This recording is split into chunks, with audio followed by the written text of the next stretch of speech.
اللي قدامكم في الصورة ده هو جبل الموت في روسيا اللي مات فيه 9 شباب بطريقة غامضة لدرجة ان القضية بقت لغز حير العالم كله. وعشان نعرف الحكاية يلا بينا نركب عجلة الزمن ونرجع لسنة 1959. والحكاية بدأت لما شاب روسي عنده 23 سنة اسمه إيغور دياتلوف، وكان طالب في معهد أورال التقني، وقرر ان هو يعمل مغامرة وانه يوصل لجبل اوترترن في جبال الاورال. فجمع الفريق بتاعه، كان ساعتها مكون من 8 اشخاص كلهم معاه في معهد اورال التقني، وكلهم كانوا شباب من نفس السن الا واحد انضم ليهم في اخر لحظات وكان اكبر منهم ب10 سنين. وكانت المجموعة دي كلها معاها شهادات التزلج من الدرجة الثانية. المهم في يوم 25 يناير عام 1959 انطلقوا للرحلة، واليوميات اللي لقوها معاهم بتقول ان هم كانوا مبسوطين وبيغنوا وفرحانين ومفيش اي حاجة غريبة خالص. بس يجي يوم 1 فبراير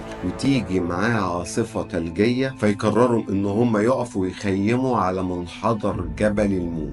ايوه زي ما سمعت، جبل الموت. والسكان المحليين دايما كانوا بيحذروا منه وبيقولوا ان بيحصل فيه حاجات مش طبيعية. وفعلا اللي حصل اليوم ده ما كانش طبيعي، عشان لما فرق الانقاذ طلعت بعد ما اهالي الشباب بلغوا عن غيابهم شافوا حاجات مش طبيعية. فرق الانقاذ لقت الخيمة بتاعتهم على جبل الموت، بس الغريب بقى ان الخيمة كانت مقطوعة من جوه، والاغرب ان هدومهم واكلهم ده حتى جزامهم سايبينها. يعني من كتر ما كانوا مرعوبين طلعوا يجروا في البرد ده وسايبين كل حاجة وراهم. ولما فريق الانقاذ بدأ يمشي ورا اثار خطواتهم اللي موجودة في التلج لقوا 2 منهم ميتين ومتجمدين بملابسهم الداخلية فقط جنب شجرة. والغريب اكتر بقى ان هم لقوا الشجرة دي مقطوعة على ارتفاع 5 متر، كأن حد فيهم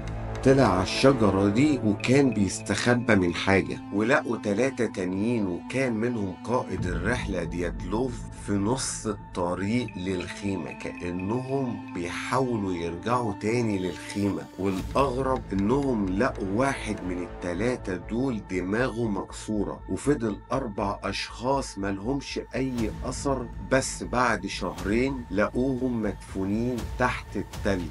الغريب قوي بقى ان هم لقوا جثة عينيها متشالة، وجثة تانية لسانها مقطوع، وجثة تالتة صدره متدمر كأن عربية عدت من فوقه. واللي يرعب بقى بجد كان لون جلدهم كان بني غريب كأنه محروق، ولبسهم في إشعاع. تخيل إن الشرطة قالت إن سبب موتهم كانت قوة مجهولة، عشان لقوا إن الكسور اللي حصلت في جسمهم كأن حد ضربهم بقوة 3 طن. والأغرب إن ما كانش فيه خربوش واحد على جلدهم. يا نهار أبيض، انتوا مدركين يا جماعة؟ يعني هم بيقولوا كأنهم مضروبين بقوة 3 طن من غير ما يكون في خربوش واحد. حاجة يعني تجنن بجد. ومن هنا بقى بدأت تختلف الآراء، وناس تقول إن هو كان بسبب انهيار جليدي،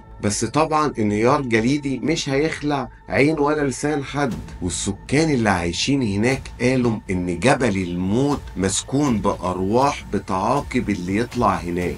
وناس تانية برضو من السكان دول قالوا ان هم شافوا كورة من النار كبيرة في السماء، عشان كده برضو اتقال ان ممكن يكونوا في فضائيين هم اللي عملوا فيهم كده. وفي ناس تانية خالص بقى قالت ان دي كانت تجربة عسكرية سرية عشان سببين: اول حاجة الاشعاع اللي لقوه في هدومهم، وتاني حاجة السرعة اللي القضية اتقفلت بيها. وبرضو في ناس قالت ده وحش الجبل عشان البنت اللي كان لسانها مقطوع كأن حد خلعه. والغريب برضو ان هم لقوهم لابسين الهدوم مقلوبة ولابسين لبس بعض، كأنهم كانوا بيلبسوا اي حاجة بسرعة من غير اصلا ما يعرفوا هم بيلبسوا ايه ولا ده بتاع مين وده بتاع مين. وفي بقى اشاعة طلعت بتقول ان كان في وسطهم واحد جاسوس، وان الرحلة دي هي كانت غطاء لمهمة تانية خطيرة. قصة ممر دياتلوف لحد النهاردة محدش عارف يفسر ايه اللي حصل. 9 شباب